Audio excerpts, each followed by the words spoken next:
All right, it worked. Fantastico. So nobody knows we went live over there. We'll get it figured out one day.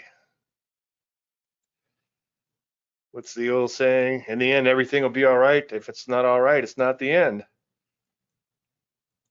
All right, let me get the character here. Hello, one day it's Thursday, August 29th, 2024, and this is the week in charts. I've been to a plethora of your shows. Well, thank you, John. I like when you use the word plethora. It means a lot. So what can we talk about?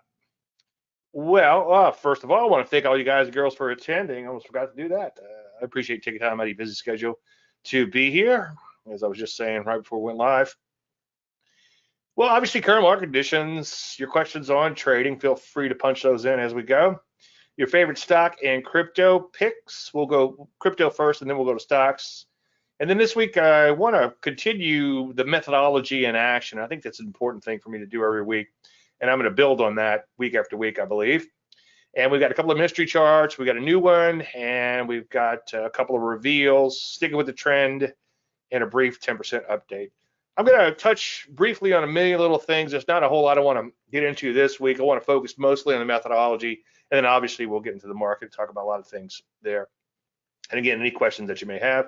There's a disclaimer screen. As you know, you can lose money trading, or as I often sum it up, all predictions are about the future. And a lot of stuff can happen between now and then. That comes from Greg Morris. There's my contact information. Once again, if you need to screenshot that or just hit pause if you're watching the recording. And by the way, if you like this video, please like it. If you don't like it, go have no fun somewhere else. All right, let's talk about the mystery charts and the methodology in action. So we have two mystery charts to reveal this week. First one is Sky W, and this was in the service. By the way, just in case you're on the service and you're confused about this, I guess I should put date originally recommended. So this was originally recommended on the 15th. So you can see it went a long time, this one and the AIG, which we'll take a look at in just 1 second, without triggering. So long, in fact, that I took it off of the potential setups.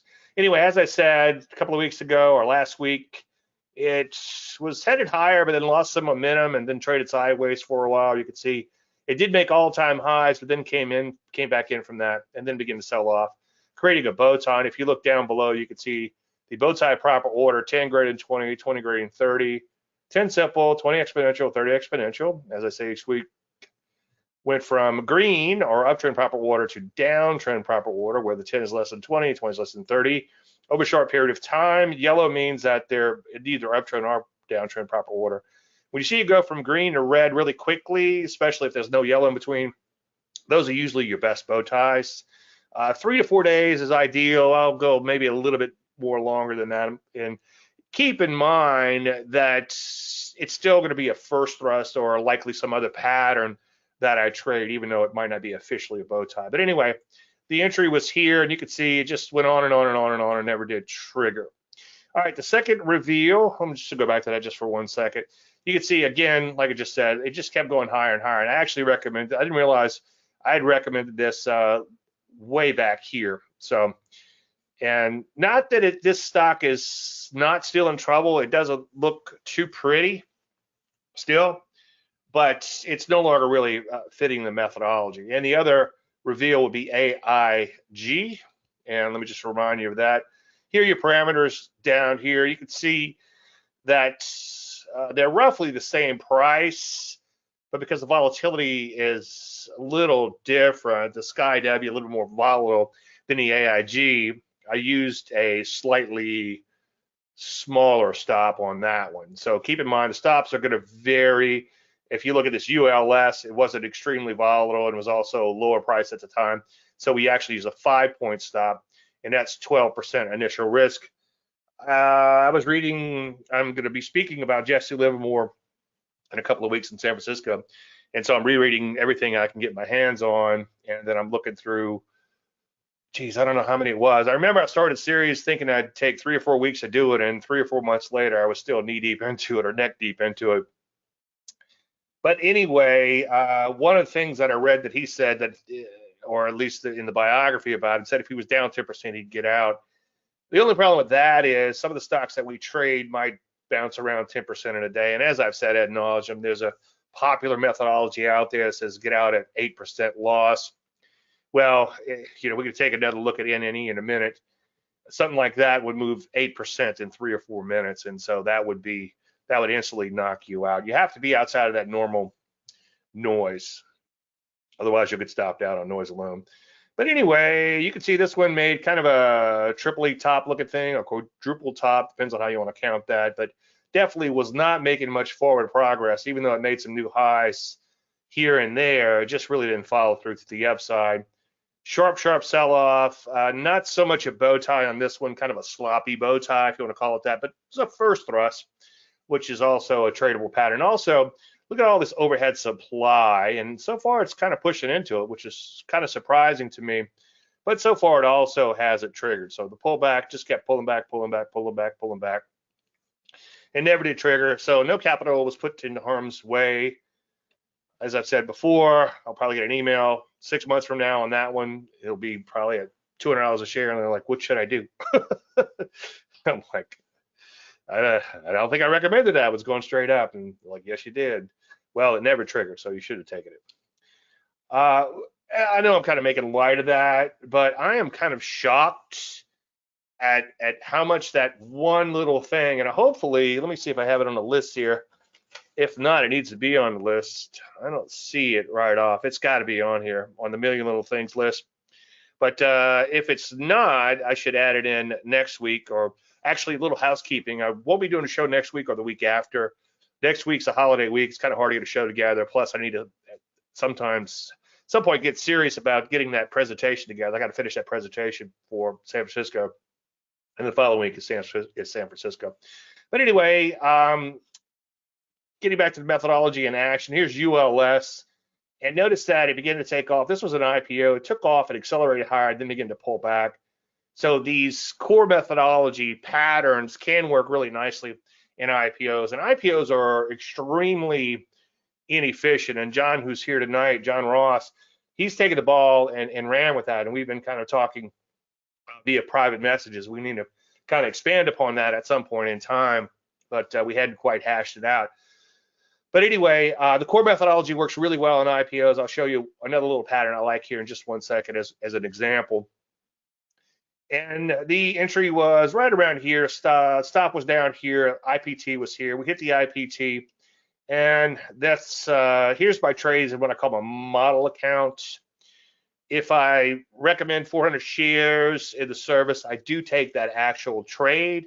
I use a little bit of discretion here and there, but for the most part, I try to at least mimic, especially in my model account, whatever I say. And that way, it's my skin on the line too. And I think that makes me a better trader, not to be vain or anything, but that's why you'll see me get like really, really selective sometimes when the market's is kind of chopped around, like it has lately, or it doesn't quite fit the methodology.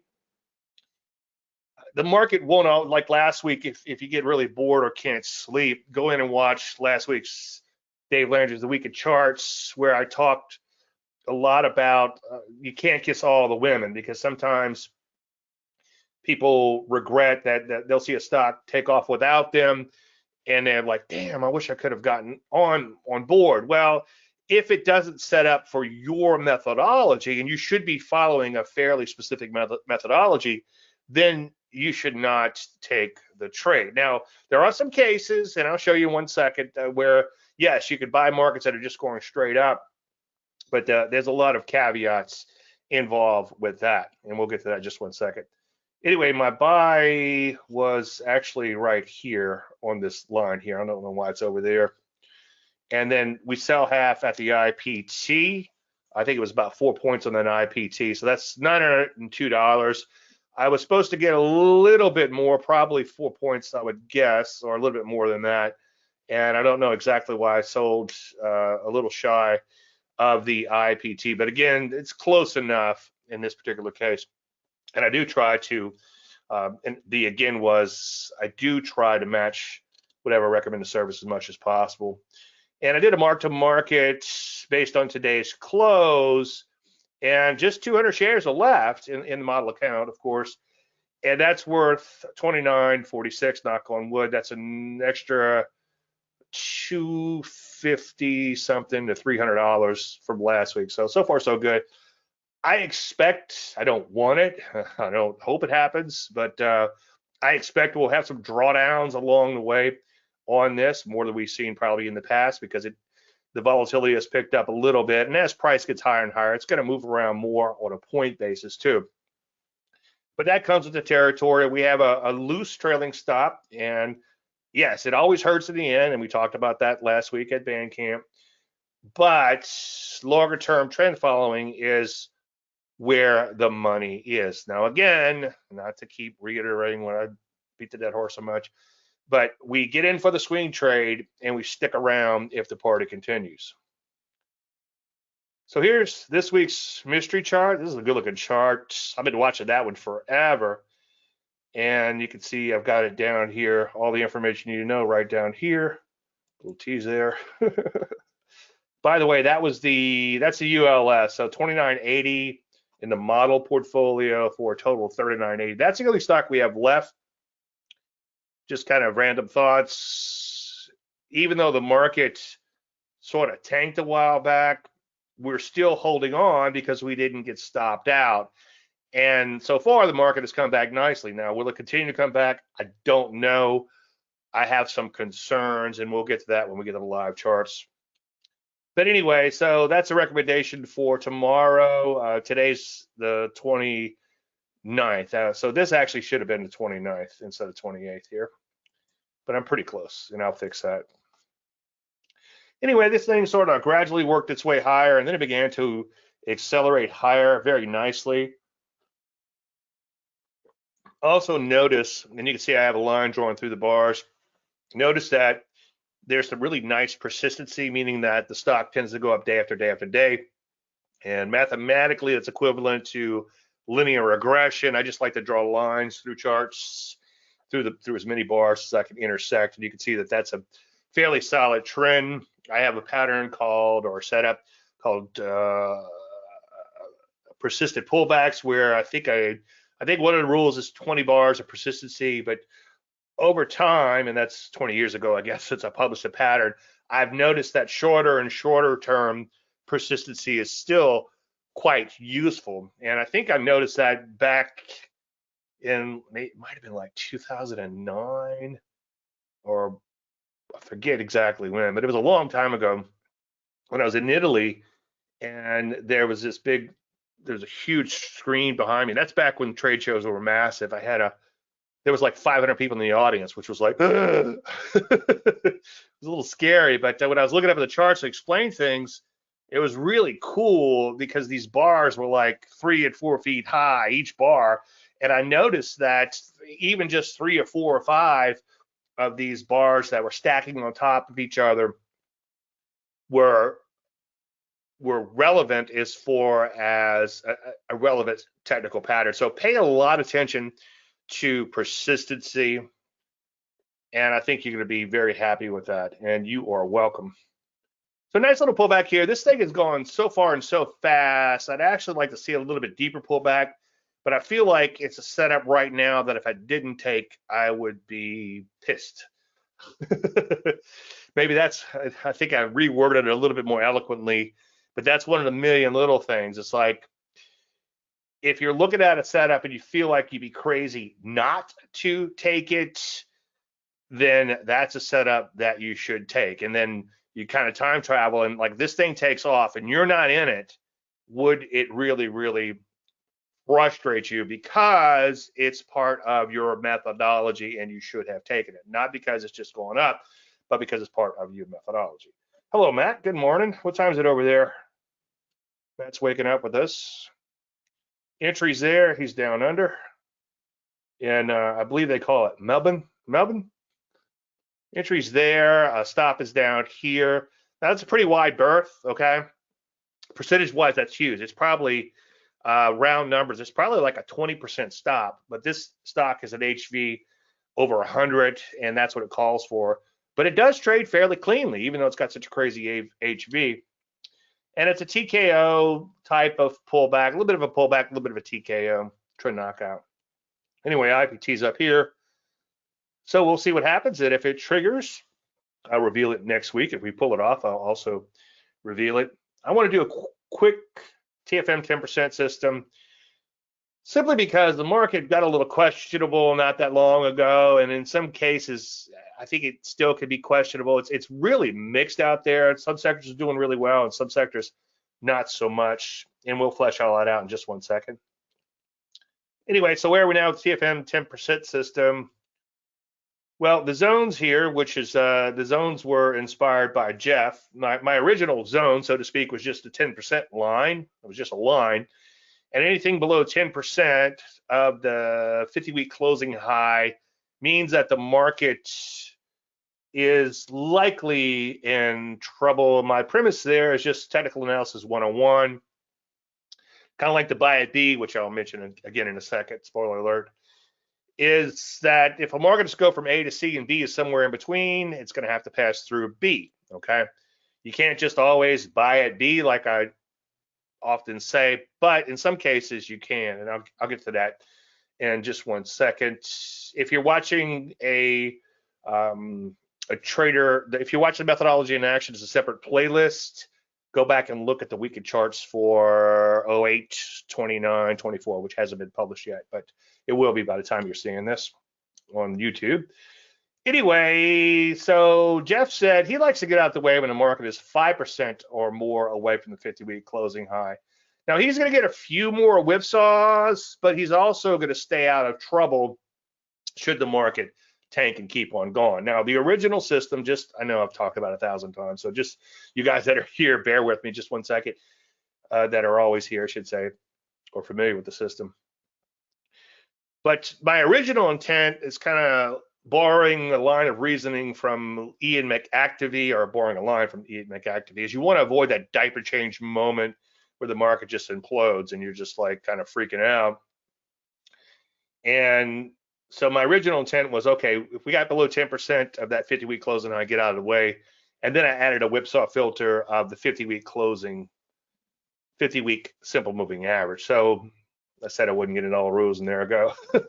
So anyway, that's the rules. If you close 10% or more away from the 50-week closing high and below that 50-week simple moving average, then you need to get out. You can see my YouTube channel for a lot more on that, especially the trader quick clips. I might even have a short on this, a YouTube short. Anyway, that was the last sell signal there. The NASDAQ and the Qs did not trigger a sell signal, which was kind of cool. And I'll get to that in just one second. The buy is a little bit more stringent. It's a little whipsaw filter. As I've said before, you have to be really careful with whipsaw filters. Whipsaw filters that keep you from going in and out. A whipsaw is this big old huge saw the lumberjacks used to use back before chainsaw was invented. And but anyway, a whipsaw is like in and out, in and out, in and out, just knocks you out. You get in, you get knocked out. You get in, you get knocked out. It happens, or shit happens, I guess. I'm not too worried about monetization. But shit happens, right, in markets, and you will get whipsawed. But the point I'm trying to get to, and believe it or not, I have one, is if you put in a lot of whipsaw filters, too many of them to try to avoid all peril and catch all trends, what'll happen is you'll end up curve fitting to the past data. And believe me, the future data does not equal the past data. If it did, you probably would never see my fat ass again, but everybody else would figure that out too. Then the edge would come out and there would no longer be a market. So that's why, that's one of the things that's kind of hard to wrap your head around. But the reason the market is a market is because markets are imperfect and people are imperfect, and emotions run rampant in markets, both as crowd behavior and individual behavior. And that's what makes a market. But anyway,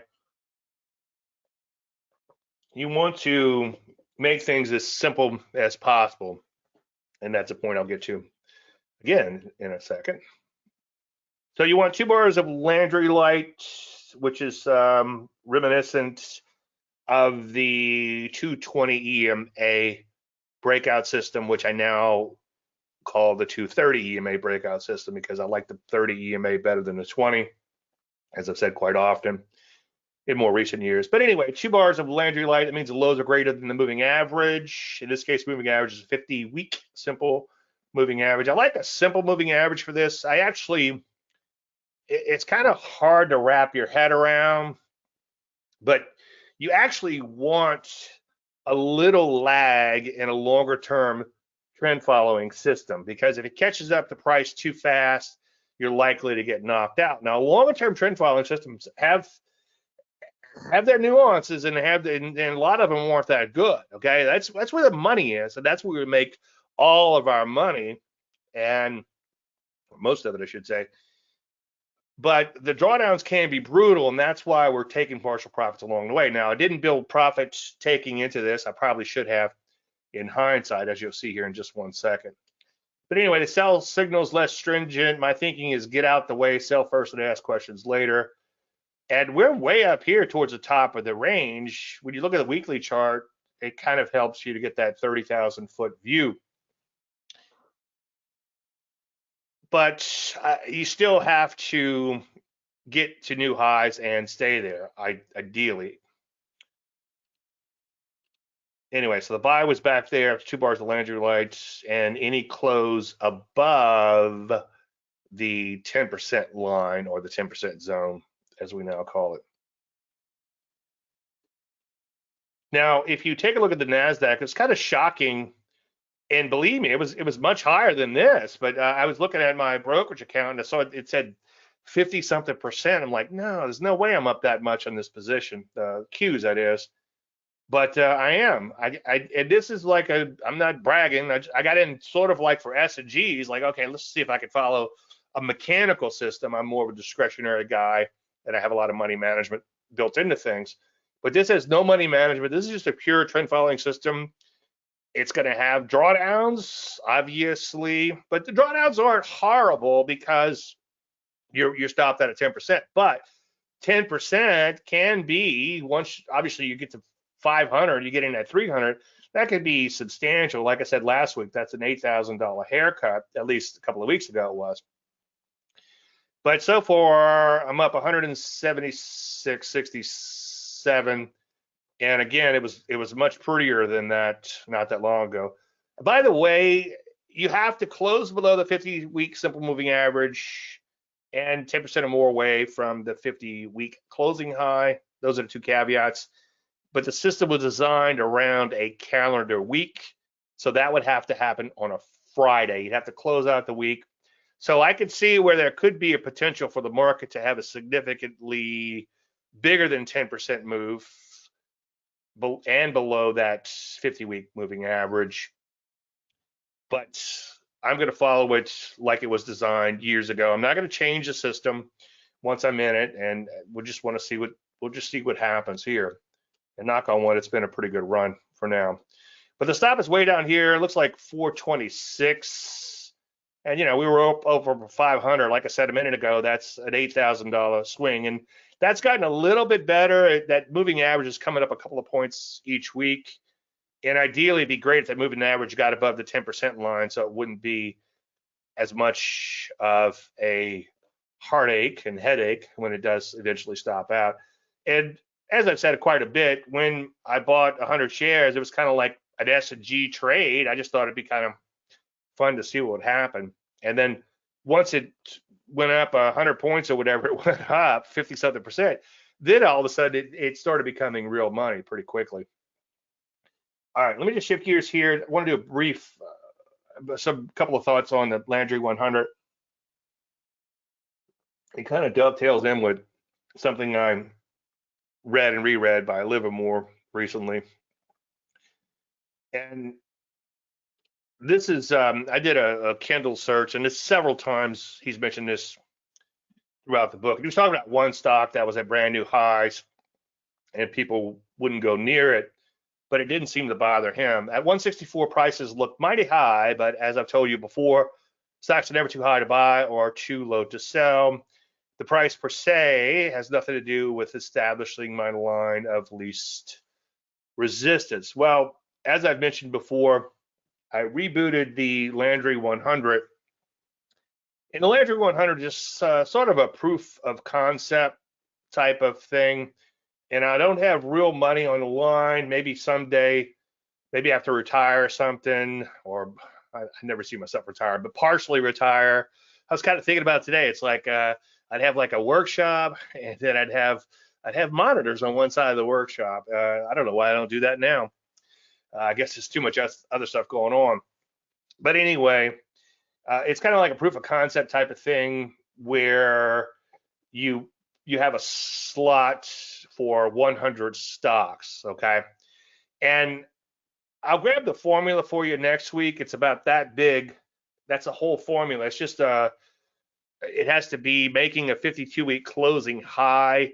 Now, I do remember last time I ran this, so to speak, when conditions were a little bit less conducive for like as far as like a bull market is concerned or a bull run.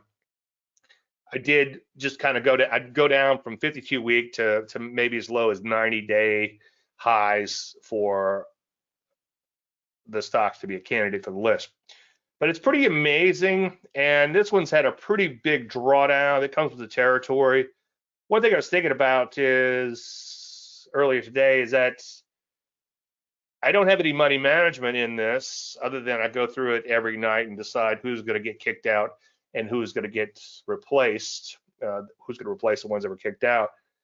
And in some cases, if there's so many great stocks, I'll just keep putting new stocks in and just kicking out, in some cases, even winners. But I figured let's hang on to this ASTS for now. Let's see if it can survive this little drawdown in here. And I'm not going to throw caution to win. I'll eventually pull it out. And this is just, again, for S&Gs. But it's up over 200%. I think it was like 250% or more, maybe even much more, maybe 300% at the highs. And it's since pulled back. But the point I want to make, like Livermore said, you look at this stock back at $9 whenever it triggered, that's a pretty high level. That was at least 1 year plus highs for the stocks. It wasn't all-time highs, but it was 1 year plus highs. And you could see from there to where we are now, that's the 214% round numbers run. So a stock is never too high to buy. Now, there's some caveats. I like a pullback, don't get me wrong. But for proof of concept, as far as momentum goes, if you were to buy 100 stocks, and if your caveat was the stock had to make a new high for you to buy it, new closing high, then I think you would do okay longer term, because you would occasionally catch this 200 and something percent move, or 300% move, or 1,000% move in some stocks. Now, you can't just run out and buy new highs. I don't want to make it look like you can run out and buy new highs. This is to prove a concept. The problem with just buying new highs is you'd end up with, like, let's say a half a dozen stocks in your portfolio. Well, that's not enough to ensure you're going to capture that trend. I think you're better off trading something like a pullback. By the way, this stock is set up as a pullback, but it's pretty crazy. So consider yourself warned should you try to go after it. But if you look at some of the other numbers in here, they're decent, okay? And if you look at the tracking date too, you can see this was on 6/6/24, okay, just a couple of months ago. In fact, I started this, I guess, back in May is when I started my reboot on this, late May, if memory serves. Because the oldest one I see, now this is not all 100 of it, the oldest one I see in the list looks like it's May 29th, but you can see the tracking date in here. And, CDNA, 64% since July 22nd. And if you want a copy of this list, I occasionally post it to my Facebook group, but I'll tweet it out tomorrow, first chance, if you want to take a look at these on your own.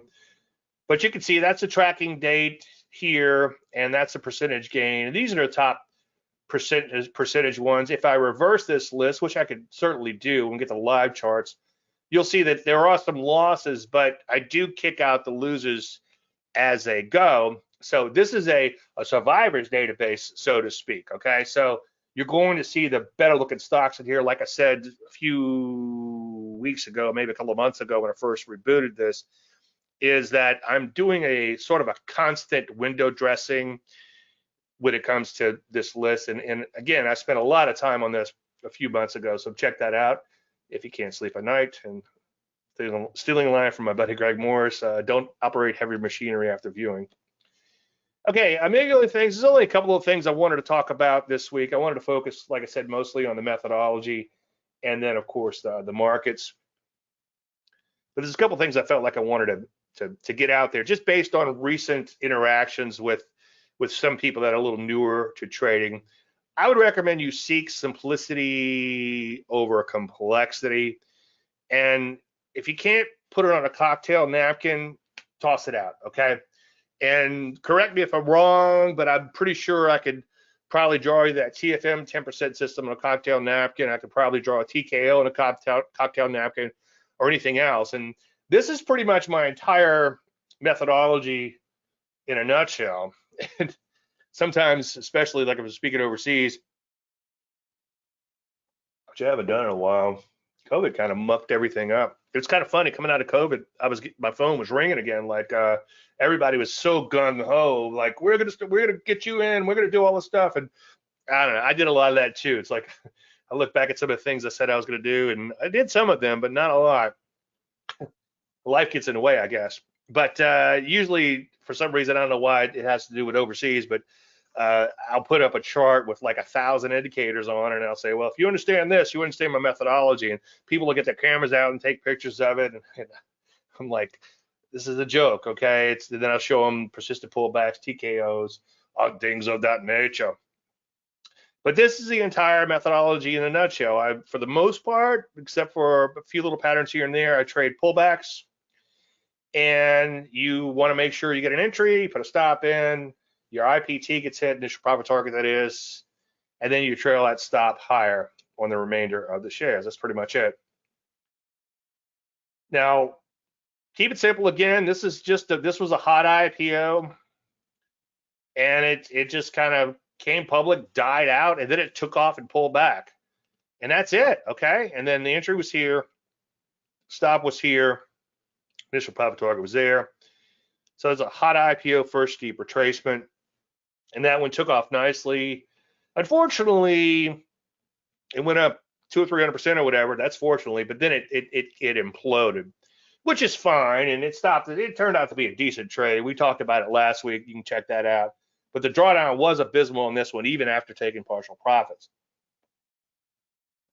But the point I'm trying to make is keep it super simple when it comes to your methodology. And as Linda's going to be at this seminar. That's going to be cool to see her again. But as Linda Rasky says, all you need is one pattern to be successful. And I agree. You just need one setup, and that's all you need. And John's here tonight. John does my stuff too, but he does the IPO version of my stuff, and he's done really well with that. And that's why he and I are talking a lot about IPOs lately. But anyway, what's even cooler was this was a buy at B, and not that I won't ever show you something if it's a good example, but for the most part, I'd say 95.8% of everything I show you, or maybe 99%, I publicly talked about before I took the trade. Now, if it's something like almost said the symbol, the aforementioned mystery chart going into tomorrow, that's on the trading service. And I know I'm teasing a little bit here, but that's out of respect to my clients who are paying for that. And the Facebook group is the gold members, and I'll put out things like buy at B patterns there on occasion and some other setups here and there. But NNE was a buy at B, and here's the trades that I took on that one. Just a representative sample, 1,000 shares in this one particular account. Now, this wasn't the perfect example I wanted to show you for keep it simple, but I think it'll do. And the buy at B, you buying on a new closing high with IPOs with a few caveats. You have to have adequate volume, adequate range, and then there's a day one rule. If day one sets a high for the week, it has to also close above that high. So if you were just trading if this high was lower than this high, if day one was not the high for the week, the first opening week, then the buy at B would be right here. Okay, so that's how simple this little pattern is. You're just buying a new closing high. That's it. It's kind of like the Landry 100, but with IPOs. And then you are buying that new closing high, and that's because lots and lots of reasons, which I went into in the IPO course. But the main reason is everybody is happy at a new closing high. They're also hard to short, so there's no shorts in there trying to short it and muck things up. Technically, the underwriter, I guess, could short it, or there's some complex rules, which don't really mean a whole lot when it comes to trading, other than for the most part, it can't be shorted. And there's a lot of excitement with IPOs as they making these new highs. New highs elsewhere tend to kind of go unnoticed, although the closing high is a bit of a stealthy type of thing. A trader many, many years ago told me that, where like you have like market will make a high, like a brand new high here, and then later on it'll make that new closing high. Well, that new closing high is kind of a stealthy thing because not everybody's screens light up or everybody notices it's made a new high. And that's kind of the thinking that I was thinking with the buy at B also, and ABC as we talked about earlier. But the other thinking is if this IPO is going to take off, it's going to make a new closing high first. By the way, and this is something I was putting out in the Facebook group, I think earlier this week, I was doing my IPO analysis, and I was shocked at how many IPOs came public on day one and just died out and never took out that day one high. That simple little rule in and of itself will save you a lot of money when trading IPOs. But anyway, the new buy was on this day here, and the next day I took a 2-point profit on that, which percentage-wise that's huge. So it's $1,000. Now you'll notice that I did let this come back in on me a little bit. And what I was trying to do is I was trying to survive to see if this thing just kind of whipsawed right back in. I would almost prefer, I mean, it's a lot of fun when you get an IPO and the next day, next morning you're taking profits. That's a lot of fun. And I love doing that, don't get me wrong. But I'd much prefer that if they would take their time and then hit that IPT, initial profit target, and then consolidate or whatever, and then slowly take off, and then I'm in it for a long, long time. It's fun when you get in these bottle rocket sort of moves, so to speak, as I've discussed before, but a lot of times they're hard for the market to sustain them. But anyway, the buy was there, and I flipped out half my shares. Now, technically, again, I should have been at break even, so shame on me. And I guess I wasn't watching the percentage loss or the money loss, so I did give up 345 on the second loaf.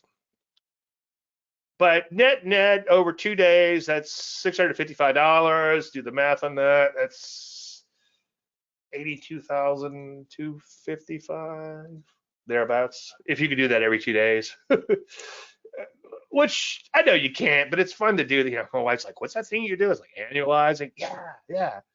So if you could make $100 a day, that's 25 grand a year. If you can make $400 a day, that's 100 grand a year in the markets. Now, easier said than done, but it's something to respect for sure. Like that's nothing to sneeze at, making $650 over a couple of days. And it did turn into mother trends, but hey, next got a little walking around money, ready for another trade. Anyway, so keep it simple, a little bit slightly more complex pattern, but certainly easy, super easy to recognize, super easy to trade. The caveats would be that you want to make sure the stock is persistent and accelerating and all the other things I've talked about recently, and this stock fits the bill. Go in and watch the last 2 or 3 weeks of the weekend charts. But you can see we had lots and lots of Landry light, like 60 bars or so. So for 60 days, the low never touched the 30 EMA.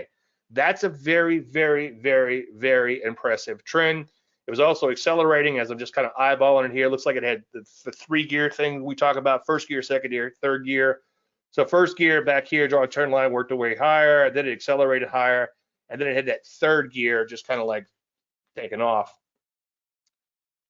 Anyway, so the whole pattern for the, what do I call it now? Landry light pullbacks. Used to call it kiss ma, ma, goodbye. Now I call it Landry light pullback. So if you are reading the Layman's Guide to Trading Stocks, By the way, if you want a free copy of that, davelandry.com/free-book. Check the comments below. I think I have it in the link, and I'll give you a free copy if you want. Anyway, you can see lots and lots of Landry light, and then the Landry light goes to 0 because once you intersect the moving average, the count resets. So again, keep it super, super, super simple. As I said 1,000 times before, and I'll probably see it in San Francisco again, although I'm not going to call anybody out, but usually people will get up and they'll talk about all their complex things or whatever, and all their ways they do things, and the counting of the waves and all this other crazy stuff. And then usually they'll have a moving average, just a random moving average on the chart. And I always am shocked how just something as simple as I didn't invent Landry Light, I just put my name on it, kind of like Bollinger put his name on the Bollinger Bands, or the standard deviation bands, which is brilliant though. Absolutely brilliant. Not to take anything away from him. Speaking of Italy, I was talking about Italy earlier. My wife's like, "Who's this guy?" I was like, "It's John Bollinger." It's like, "What's his deal?" I was like, "He put his name on an indicator and became famous." She's like, "Why don't you do that?" It's like, "All right, so I'll do it." Landry Light. There you go. You got it. Because before that, it was like everything was like a bow tie or whatever. But I digress. Just something it doesn't have to be my simple stuff. There's other simple stuff out there, but really simple pattern. This didn't turn into Mother All Winners. I think it was just like it took off. It's another one of those bottle rocket things. Took off and then came back in, unfortunately. But again, not to beat the dead horse, keep it simple. So there's your Landry Light pullback. And this is something I don't recommend programming screens to spit out things mechanically. My screens are very loosely oriented. In fact, I'm just looking for a pullback from recent highs, okay? And I'll give you those scans if you want. But if you were to mechanize something like this, or something like this could be mechanized in your scans, but still you want to make sure you're still picking the best of the best stocks. All right, so just this last one I kind of added in right before I went live, and I just was thinking about it. It's like trading really is a million little things about a million little things. And this was based on what I'd recently reread from Livermore. Speculation is a hard and trying business, and the speculator must be on the job all the time, or he'll soon have no job to be on. One of the stories here that just quickly comes to mind randomly is we had a stock, I think it was KNF, I want to say, I'm pretty sure it was, and it looked great, and I kept it on a little longer than I normally would.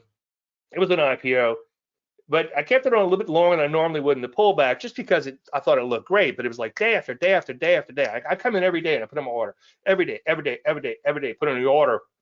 And then I was like, this thing was down. I'm like, this thing's not going to trigger.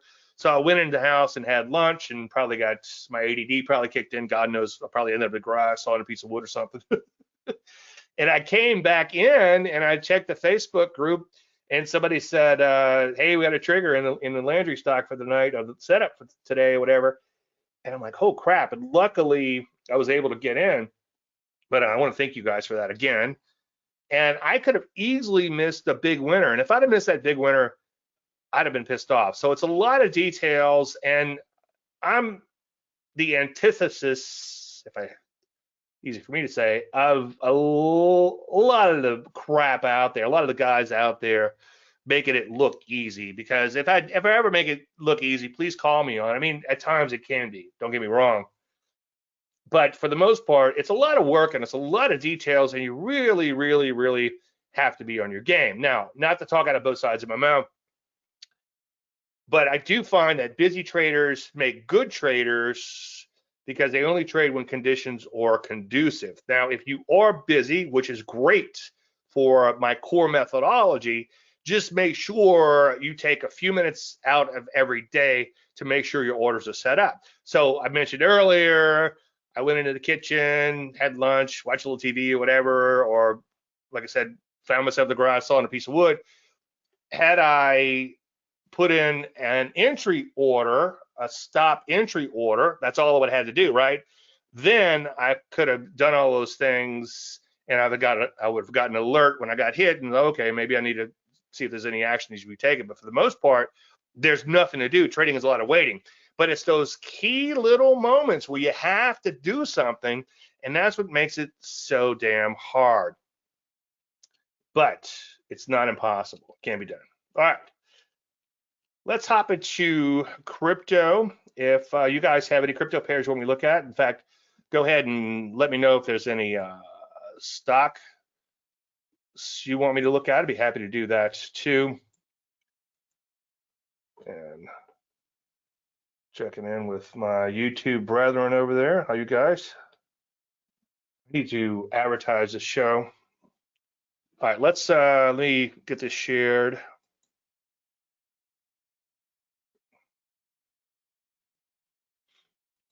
All right. Bitcoin's been a bit of a bummer.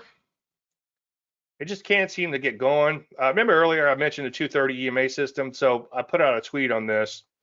So the 230 EMA system would have been a buy on above this bar here, okay? You need 2 bars of Landry light, and then you buy above the 2-bar high with a little wiggle room. And when the market's choppy like this, I'd give it a lot of wiggle room. I don't follow that system in and of itself, but it can work out nicely at times. It can also keep you out of a lot of trouble. But you can see that particular signal didn't trigger, so we go back to chopping around. If you back this chart out a little bit, we still look toppy in here, and it looks kind of ugly. It's kind of wide and loose. One thing that kind of concerns me, and I see a lot of tweets out there, like people think it's a good thing about options on these being improved and ETFs and all this other stuff. And we did get an initial pop, obviously, in ETF a while back being approved. But for the most part, I think that the more derivatives are out there, it creates a artificial supply. Okay. So there's no real dollars, or less real dollars, I should say, going into Bitcoin. And as I say probably every week, all the gold in the world would probably fit in my backyard. And one of you guys was kind enough to look it up or already knew it. That's the gold would fit in an Olympic size swimming pool. All the gold in the world. That's all the gold in the world, okay? But there's millions and millions and millions and millions, billions and billions or trillions of gold being traded, right? With options and futures and all kinds of things. So I think that does create a little bit of an artificial supply. It's kind of hard to wrap your head around, at least my head around it. But I think it does create an artificial supply. I think there's a lot of paper Bitcoin out there, so to speak. And by paper, I mean that it's not real. I know a few of these exchanges have gone under because they never bothered buying the actual Bitcoin, right? It's been like a, what do you call it? I guess like bucketing. They bucket your orders. So that's been another problem too. But anyway, that's Bitcoin. Ethereum is looking much uglier. So just to show you, and again, I don't trade the system in and of itself, but the Landry light, if you were to short this, be bar 1, bar 2 on the 230 EMA. So the short would have been here on that. And then looks like it's set up again for a short below this low. As you can see, and as I preach every week, the 30 EMA is your best friend when it comes to markets.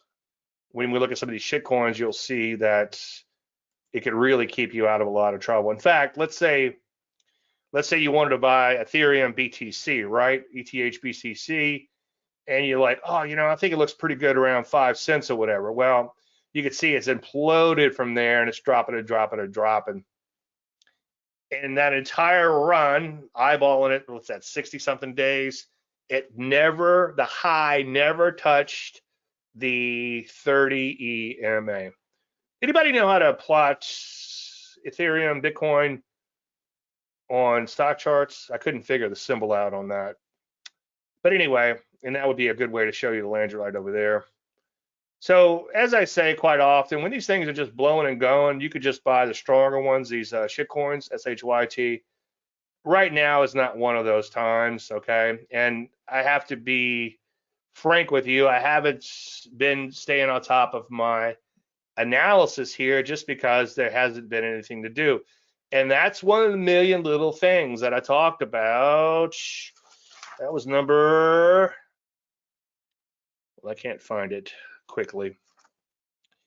But you have to do your analysis every day, even and especially when conditions aren't conducive. Now, if you don't find anything to trade, that's fine. Go off and have some fun somewhere else, doing something else. But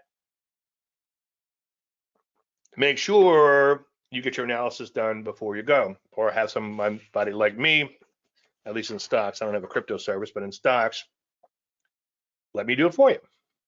All right, let's hop over. Speaking of stocks, let's any questions on any of these Bitcoins? Bitcoins, that sound like the old people. There's an older guy at the gym. He mentioned something about Bitcoin to me, and he's like much older. And I'm like, do you own it? He's like, oh yeah. I'm like, I was kind of shocked at that. By the way, here's the Landry 100 still up on the screen. Let's see what's the oldest tracking date in here. The oldest tracking date I have is 5/29. I don't remember exactly when I rebooted this, so to speak. But you can see that, let's check the percent change. Okay, 214, the ASTS we talked about earlier. So yeah, you can see there's one in here. This comp is down 10%. I haven't pulled it yet. When did it go in? Recently? Yeah, it just went in a few days ago. And see, that's the problem with just randomly buying new closing highs, is a lot of them will go against you, okay, at least initially.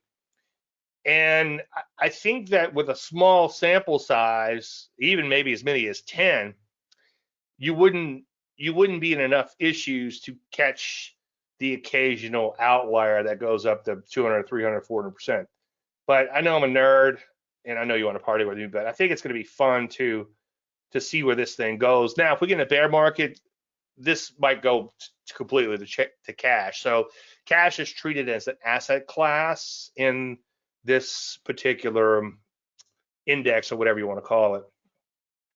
But it's kind of cool. I mean, I can't say his or her name, but there's been some, one of them, her, has been called the greatest destroyer of wealth. And I don't want to I'm not being Schadenfreude, because believe me, I've had my share of, more than I care to admit, of ups and downs. But I'm just kind of shocked where these people who run these ETFs that are just absolutely abysmal, I don't know how they still have a job. I just don't. It just shocks me. And partly to be, I hate to say Schadenfreude, but just part to proof of concept, instead of going through all this complex analysis and all this justification and going on CNBC or wherever. I don't follow all that stuff, but I'm guessing they do, and explain why you're taking all these positions or whatever. It's like, well, what if you just bought new closing highs? What would happen? And I bet you $1,000, at least that, well, I shouldn't say, I'm getting in trouble here, but I bet you $1,000 just doing something simple like this will beat out a lot of those famous people who have destroyed wealth with their ETFs. And I think I'm going to get in trouble here, because I rarely take a shot at anyone, because you live in a glass house, buddy. It does. Living in a glass house has its disadvantages, but you should see the birds whack it. That's a Far Side from years ago. All right, let's take a look at the market. Let me get this out the way. Any questions? Any individual stocks? Any questions? Let me know.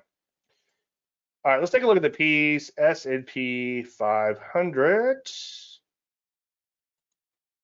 So the P stalled out. They stalled short of their prior highs, as I've been saying ad nauseum.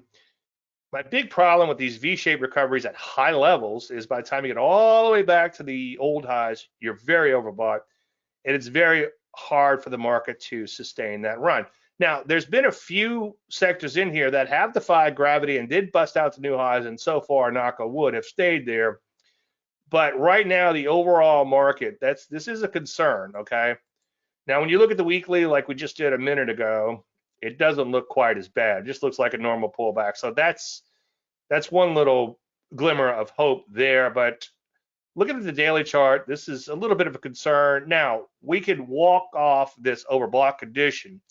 If we could stay around 5,600 and just kind of chop around for a while, then that will build a base. And the bigger the base, the bigger the launch into space. I thought I came up with that, but it was Ralph Alcampora who did that. He's a trip. We met him a while. We shared a ride with him. We were in Seattle at ChartCon last year. We shared a ride with him. He's a hilarious, great guy. Anyway, he used to be one of the elves on Wall Street. He was impressive. I remember that. Like, of course I did. Of course I do. Anyway, Nasdaq Composite, big retrace, big fat retrace rally there. I don't measure retraces, but I bet it's one of those magical numbers that people talk about on occasion. I wouldn't get too excited about that. What I would get excited about is that it's overbought and it hadn't made it to its old high, so it just can't quite get there. As I often say, learn about classical technical analysis. Read Murphy's book if you get a chance. Read Pring's book. Read the older stuff too, especially Schaubacher and Edwards and McGee. But don't try to use all that stuff all the time, and use it kind of more of a backdrop or backstop to what you're doing, okay? So like earlier, I talked about a quadruple top or a triple top or whatever the case was with those two setups that were shorts, okay? You have all that bigger picture working for you. You kind of have a little wind in your sails when it comes to a position. So learn about the technical analysis, but also realize there's a lot of nuances with the classical technical analysis.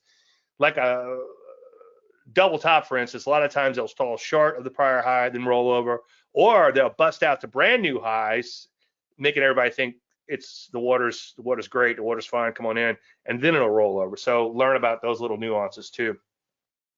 But NASDAQ, bit of a concern, stalling short of those prior highs. It tried to rally, they came back in.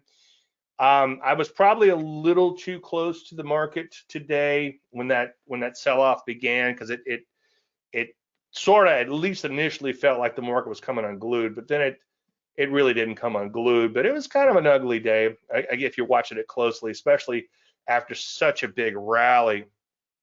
The other thing, and I'm just thinking out loud here, one thing I do, and I can dig out the formula for you if you want, but if I'm gonna, and I try not to do a lot of it. If I just wait and wait, I could do really well with it. But the problem is I don't wait and wait. But with the intraday stuff, if I wait until the range is at least 50% or more, and then look to trade, and then today I was sitting on my hands for the most part because I haven't done fantastic with this, because I got caught up in this chop, right? Conditions weren't conducive for that type of trading.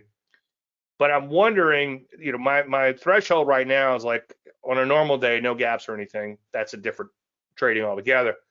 But on a normal day with no gaps, ideally, I like to see a market move about 50% of its normal range. And that's not counting gaps. That's just counting the normal bar range, okay? So today, I think I think my screens are off. Let's see if I can get them up. But here's where I'm going with that. I'm wondering if the bar range for today is, let's say, 100% of the 10-day average range, okay? And then you get some sort of reversal, because at 100%, everybody's feeling like, oh, wow, this is quite the move we have here. I better pile in or be left behind. And then the market sells off. So I'm wondering if there's something there where if you have kind of a wide range in one direction, and then you get a rollover, maybe a bow tie or something to the downside intraday. So make a note of that, and maybe that's something we'll flesh out, and I'll certainly pay attention to it and see what happens. But that's sort of what happened today. You had a fairly, in fact, let's take a look at that real quick. Now, I look at a 30-minute chart, but you could probably look at maybe a much smaller time frame for something like this. But you can see this thing shot up. I wonder if I have any notes on that. Not easily accessible. But it shot up, and I think we're like close to 100% of the normal range, okay, from here to here, and then it rolls over hard. So I'm wondering if that would be something that you could trade that wouldn't trigger often. I think that's a secret to intraday trading, is you want something that wouldn't trigger a whole lot. And if you go to my YouTube channel, I gave a gentleman from Korea a lengthy answer. He was looking at day trade bow ties, so check that out. I don't know if it's the easy way to find it, but if I could find a comment, I'll definitely repost it in Facebook first chance I get. But it's a classic Dave Landry stuff I preach every week for the most part. And that was he was doing some intraday trading with bow ties. Rusty 2000 actually closed up 0.75% today, which is kind of shocking. But so far, it's stalled out in that retrace rally, so that's a little bit of a concern. EFA shares, though, did make it to a new closing high today, but they are super overbought. These are the foreign stocks, but they did make it past the prior highs in here. So if they can hang around these levels, then maybe they'll walk off that overbought condition. Euro got whacked today. You can see nice uptrend, though. That's actually looking kind of bullish for those who trade the Forex. Gold, the commodity, right here, well, just shy, I should say, of these. I think it's all-time highs.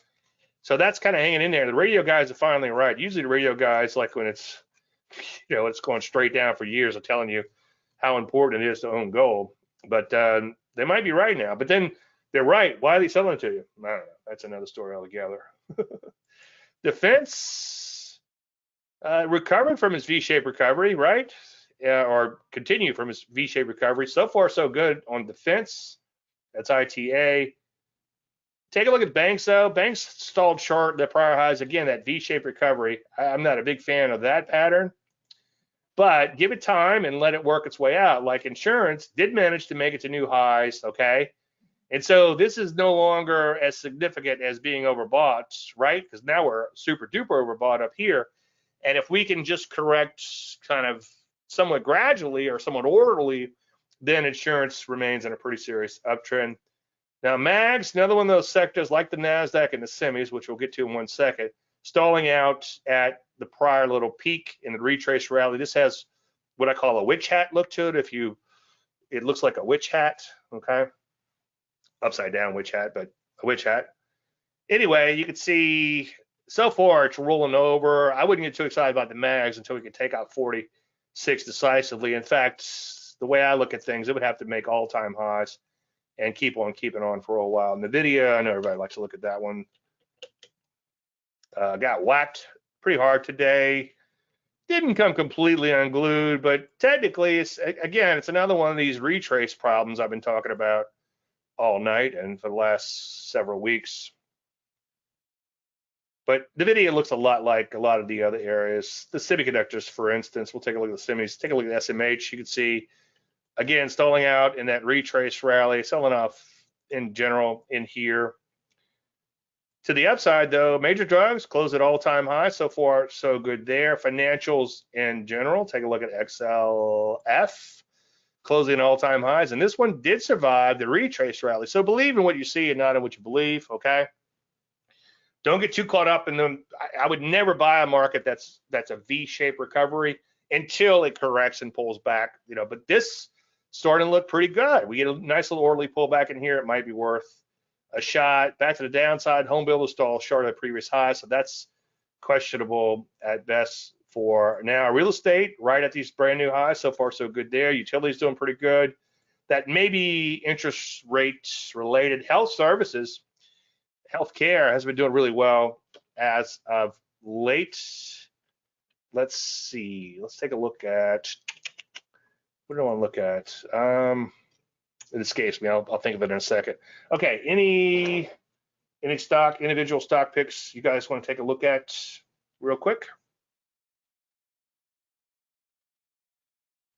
Seems like since I started the Facebook group, we don't get very many questions on stocks. Matt, what about you? Still up over there? Well, he's up. What time is it over there? 14 hours. It's 14. I'm trying to think of the time difference. So 19 hours? It's pretty early for you. Well, I appreciate it, though. I really do. What was the market I wanted to look at? I'll think of it later as soon as I end the webinar. It escapes me. Oh, well. Boy, I'm going to end the show on a low note here.